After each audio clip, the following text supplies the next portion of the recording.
Mais alors, quelle est la place de la culture asiatique en France?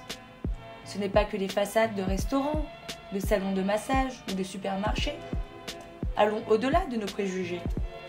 Qui est la population asiatique de France? Qui rencontrons-nous quand nous nous baladons dans nos villes? Ne soyons plus étrangers l'un de l'autre. Aujourd'hui, les vagues de migration asiatique sont surtout pour des raisons scolaires et sont organisées par les gouvernements ou des associations locales. Elles permettent de conserver la culture asiatique en France et surtout de la partager en l'associant à la nôtre. Je m'appelle Taekwon, mais d'habitude les gens m'appellent Tek. Je suis d'origine malaisienne. Et puis ça fait 3 ans que je suis en France. Je suis une étudiante à Lyon 2 et je fais mes études en MA recherche documentaire. Oui, c'est tout. Et c'est ma 2e année en France. Et j'ai passé une année à Aix-en-Provence. Oui.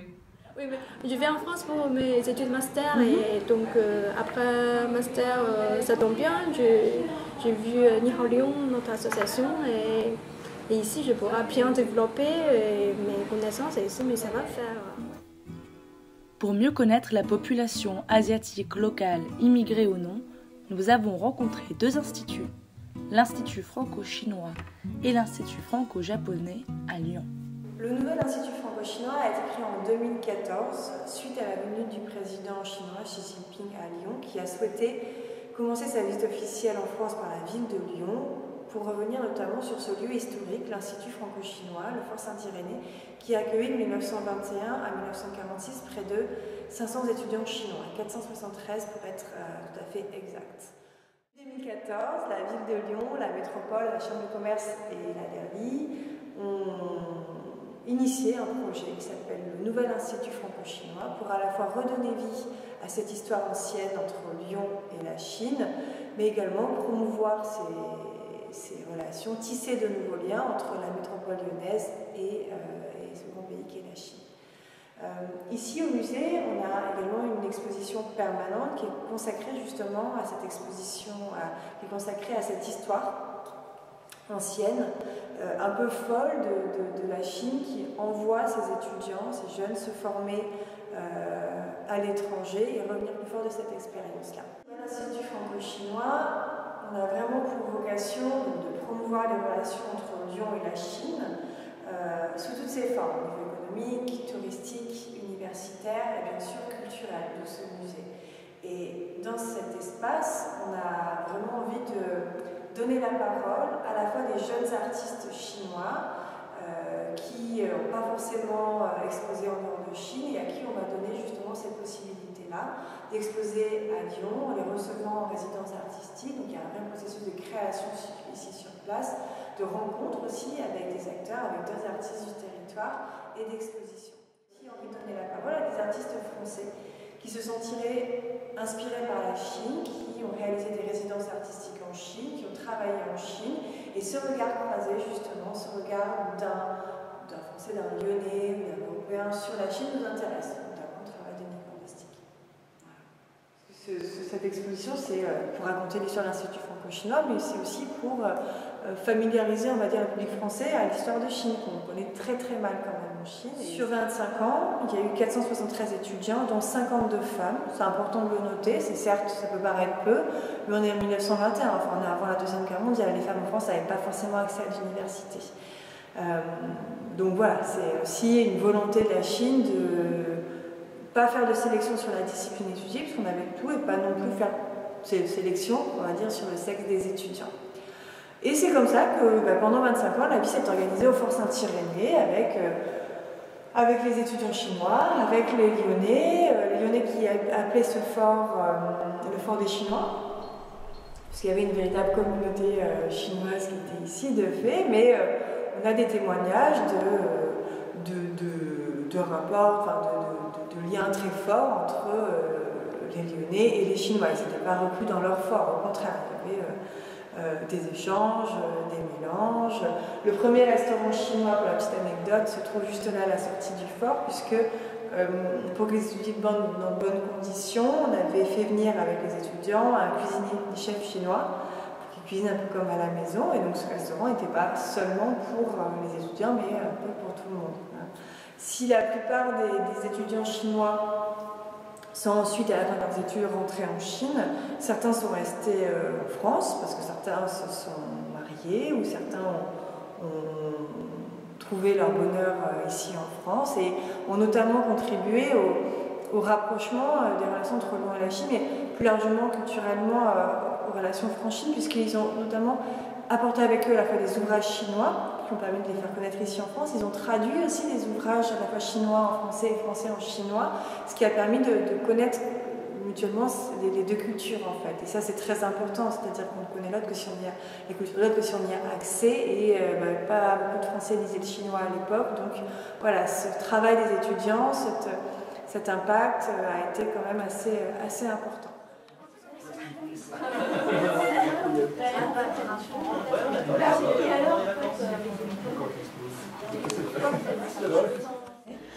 Bonjour, je m'appelle Eric, je suis le directeur de l'Espace Lyon-Japon. C'est un centre culturel franco-japonais qui propose des cours de japonais pour les Français qui souhaitent apprendre le japonais, des cours de français pour les Japonais qui viennent en France, et tout un tas d'activités autour de tout ça pour, on va dire, rapprocher les populations et amener un petit peu de Japon ici à Lyon.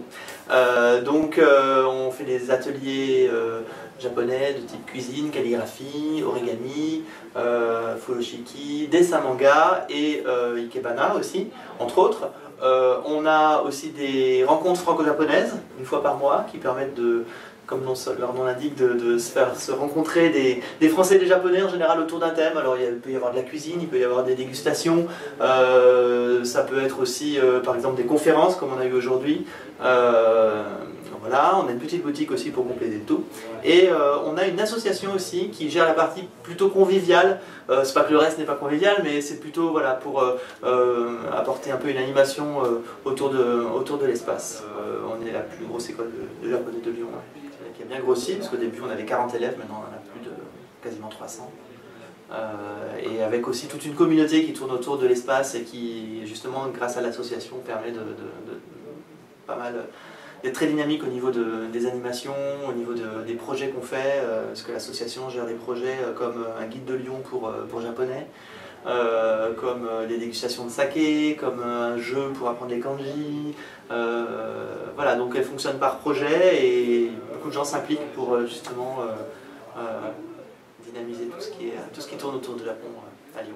C'est difficile d'en parler des stéréotypes parce que maintenant je baigne complètement dans ce système-là et du coup ils sont très très loin, donc j'ai un peu de mal à revenir sur ce qu'était la perception d'avant. Voilà, je vais prendre un exemple sur les stéréotypes qu'on a.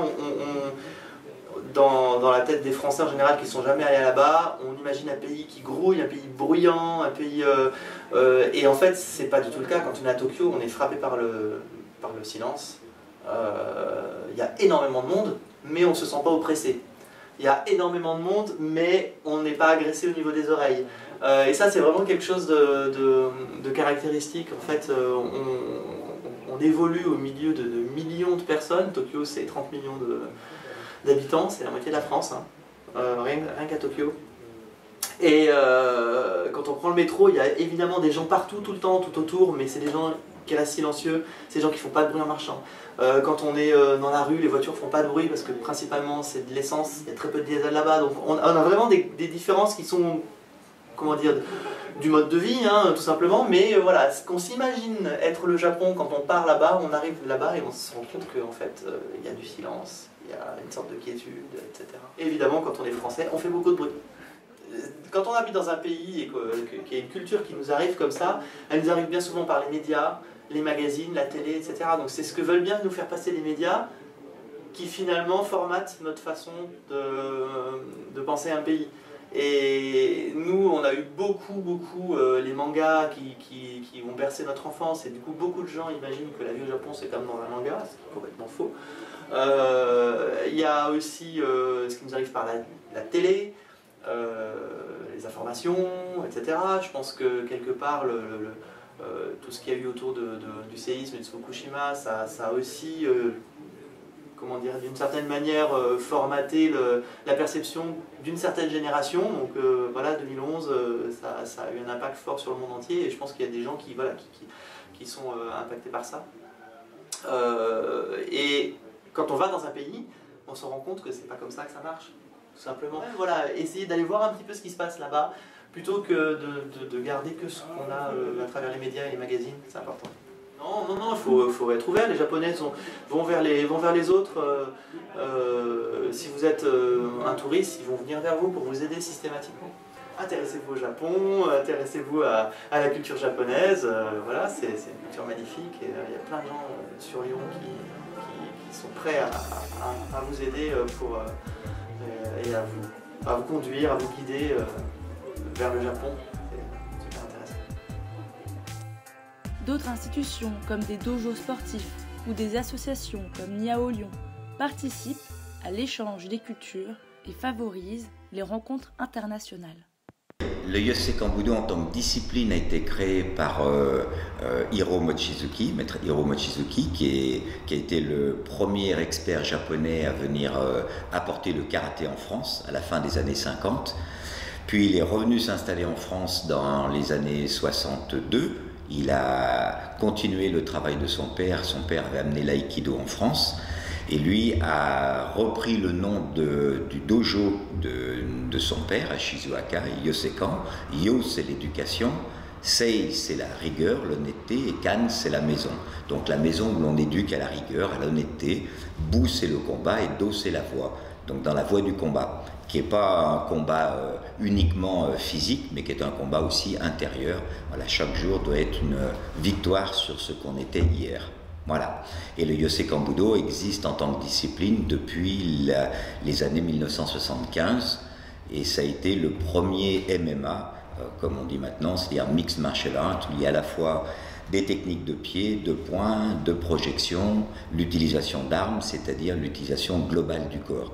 Avec un principe qui était, moi, qui m'a beaucoup séduit, c'est qu'au-delà de l'aspect physique, il y avait un aspect philosophique qui était le partage, qui était la notion d'entraide, la notion de solidarité et d'éduquer des gens à la citoyenneté, au bien-être dans la vie de tous les jours.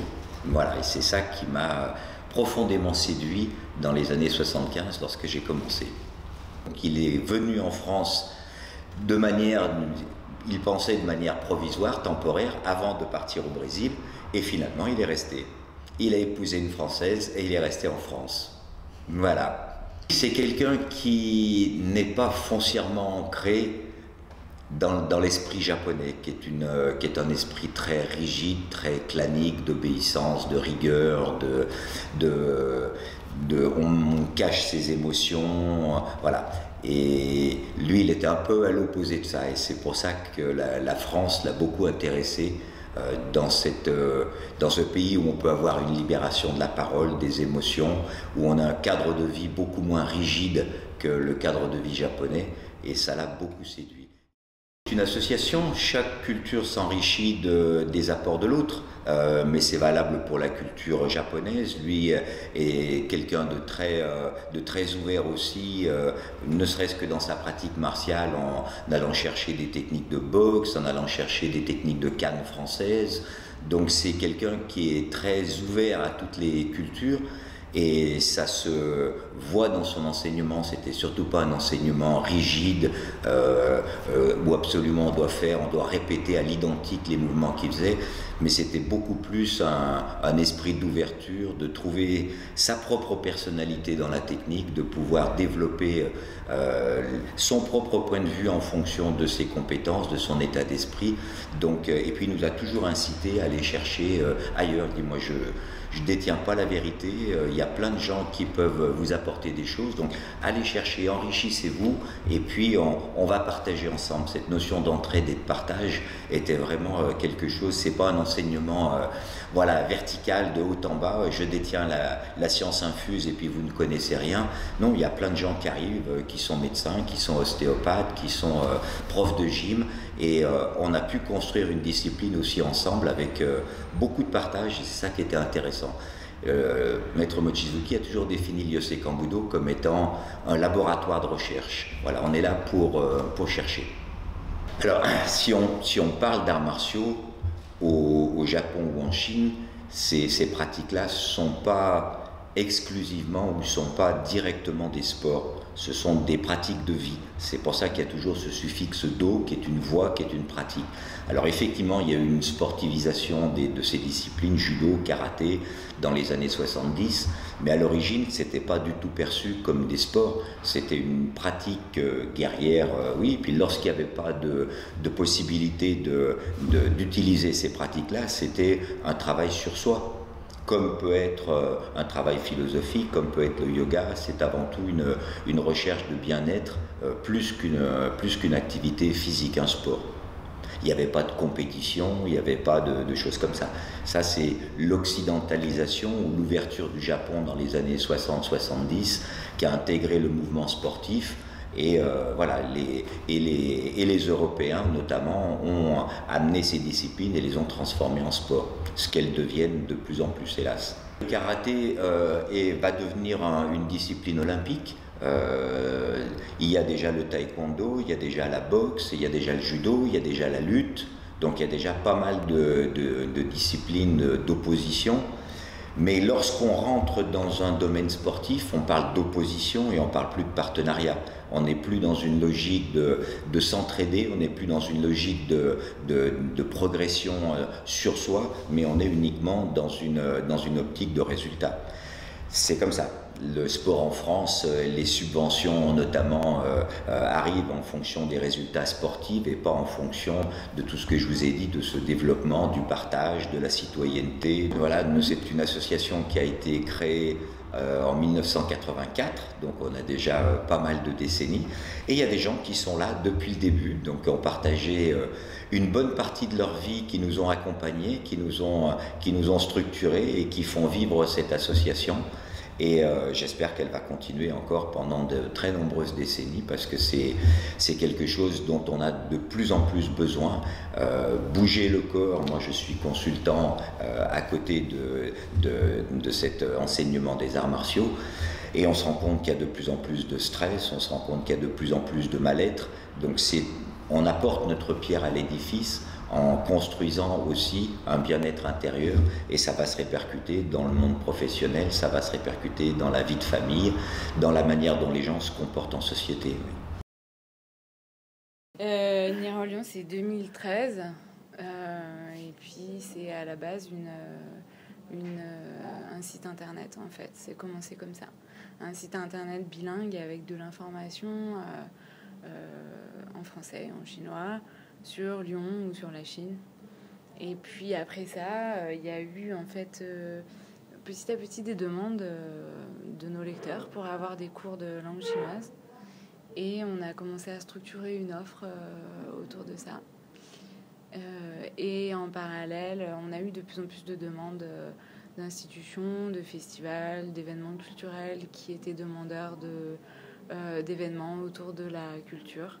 Donc on a commencé à construire des événements culturels aussi. Et aujourd'hui, en 2018, en fait, on est vraiment un centre de formation en langue chinoise. Donc on a monté nos propres cours et on a aussi, on intervient dans des écoles, dans des collèges, dans des entreprises. Et à côté de cette offre de cours, on propose des ateliers ou des activités culturelles, voilà, diverses. Donc là, on est en 97, je crois. Et on part à Pékin. Et moi, je tombe complètement sous le charme ou sous le... Voilà, Et voilà. Et donc, je décide de faire des études. Et je pars à Paris. Je fais mes études de langue et de civilisation chinoise au Langzhou.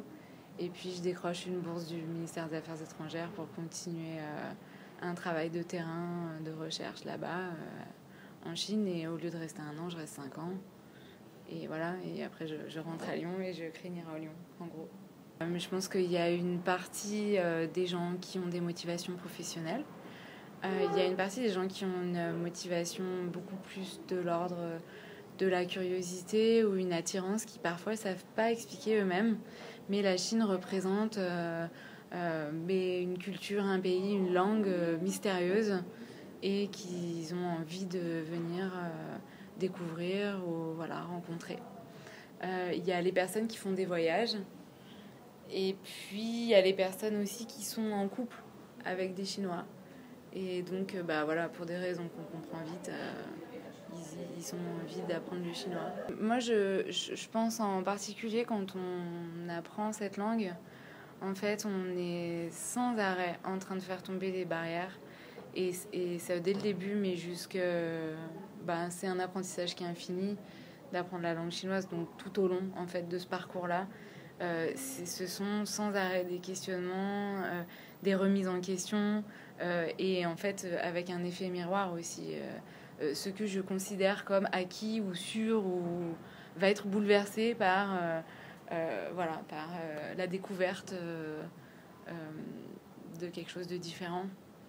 Donc nous c'est déjà des personnes qui sont dans une démarche assez volontaire et qui ont déjà fait un pas dans la déconstruction de ça en fait, dans ce chemin-là. Donc après, ça reste que moi qui ai côtoyé oui, c'est ça qui m'intéresse à la culture chinoise depuis 20 ans.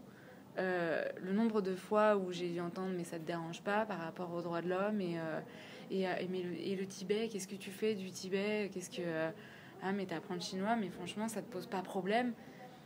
Et c'est des questions qui se sont posées très tôt et qui continuent encore aujourd'hui, et avec lesquelles c'est pas toujours facile de répondre à ça et d'amener les gens à voir autre chose que simplement ça. Ou bon, parfois on peut aller loin quand on parle de démocratie, tout ça, les inviter juste à réfléchir à l'histoire de la Chine, que la démocratie, oui, elle est née dans un contexte européen, la Chine a une histoire tout autre, et est-ce que c'est la bonne intention que de vouloir calquer un système qui est le nôtre et qu'on croit être un système normal à un pays qui est différent et qui s'est construit autrement. Je sais pas, je dis pas oui, je dis pas non, mais je pose la question. Les adultes, je trouve que parfois il y a des couches d'âge, quoi. Ils raisonnent comme ça depuis tant d'années que c'est compliqué. Il faut vraiment plus gratter, plus plus de temps, je pense. C'est inconfortable, je pense. C'est vraiment rassurant de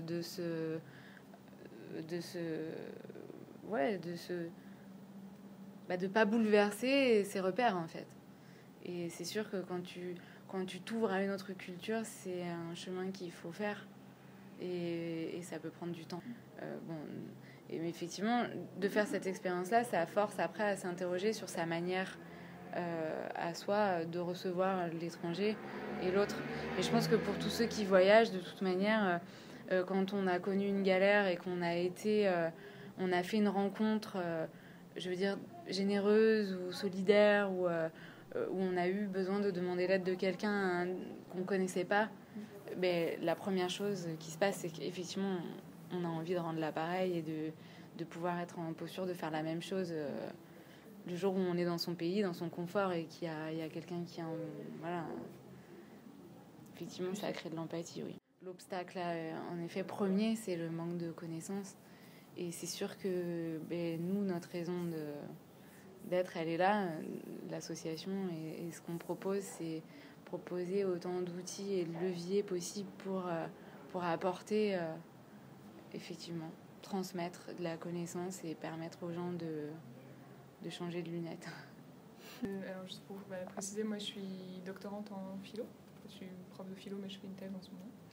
Je fais partie d'une asso d'étudiants de Lyon 3 qui s'appelle les médiations philosophiques et qui propose, qui font plein de choses. Il y a un journal, il y a plein de trucs.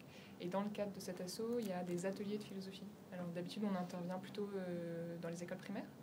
L'année dernière, moi j'intervenais dans une classe de CM1, 1 heure par semaine, pour faire ce type d'atelier.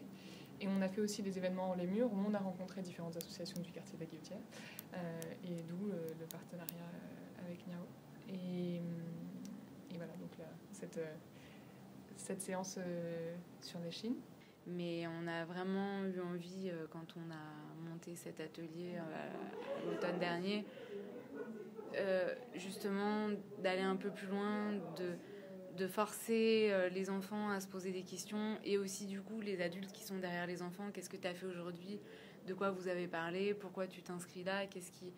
Bon, il y avait aussi, ça s'est pas trop produit, mais l'idée de pouvoir interroger les enfants sur finalement comment est-ce que les Chinois pouvaient aussi nous percevoir, parce que les stéréotypes ils vont dans les deux côtés. Et moi, quand j'enseigne le chinois au quotidien à des enfants, on est sans arrêt en train de faire ce chemin-là, de interroger ah ben madame, ah mais leur phrase elle est à l'envers. En chinois c'est à l'envers. Et donc ma réponse est souvent, et pourquoi ce serait pas en français que c'est à l'envers? Et donc là, les enfants, ah oui, c'est vrai, j'avais pas vu ça comme ça. Tout ça, on a tendance à considérer que sa manière de faire, c'est la norme, et que donc les autres, ils font différemment, et que c'est bizarre. Et donc, voilà, moi, j'aime beaucoup provoquer cette réflexion chez les enfants. Alors oui, d'après toi, c'est vrai ou c'est faux? C'est la question que un petit peu des deux. Un petit peu des deux. Alors, qui d'autre écrit la phrase suivante? Tu veux? Ouais. Quelle phrase tu choisis, toi? Et le principe, c'était donc de les faire réfléchir sur les a priori qu'on peut avoir sur les Chinois.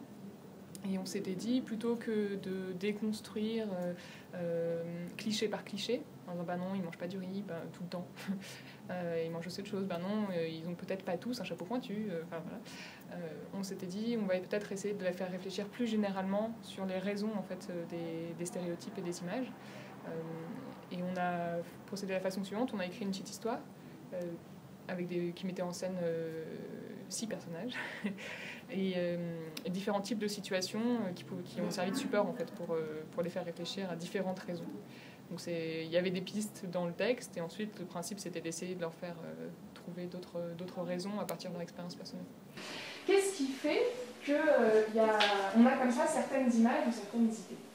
C'est des idées aussi. Par exemple, il y a des gens qui croient que il y a des Chinois, ils font beaucoup d'arts martiaux. Mais ça, on n'est pas comme ça. C'est à cause des livres qu'ils croient ça, parce que dans les mangas, il y a des personnages qui font des arts martiaux, mais c'est pas tout pour ça. Alors oui, d'après toi, c'est vrai ou c'est faux? C'est la question que je te pose. Un petit peu des deux. Un petit peu des deux. Il me semble que l'une des forces de la philo, et ça marche très bien avec les enfants, c'est de procéder par question, en fait. Plutôt que de délivrer un savoir positif, tu interroges les gens. Enfin, personne, même les gens qui n'ont pas lu Platon savent que Socrate fonctionne comme ça. Et à mon sens, c'est vraiment intéressant parce que en fait, les enfants ne retiennent souvent que ce qu'ils ont eux-mêmes dit, ou ce qu'ils ont eux-mêmes vraiment compris. Et les réponses aux questions, quand ils formulent une réponse à une question, en général, ils s'en souviennent bien. Donc à mon sens, c'est plus efficace, et là, pour déconstruire des stéréotypes, c'est plus efficace de partir de questions et qu'eux-mêmes le déconstruisent, en fait. Donc tout l'enjeu, c'est de trouver les bonnes questions, ou de faire en sorte que la question émerge, voilà, plutôt que de leur dire bah non, ça non et ça oui.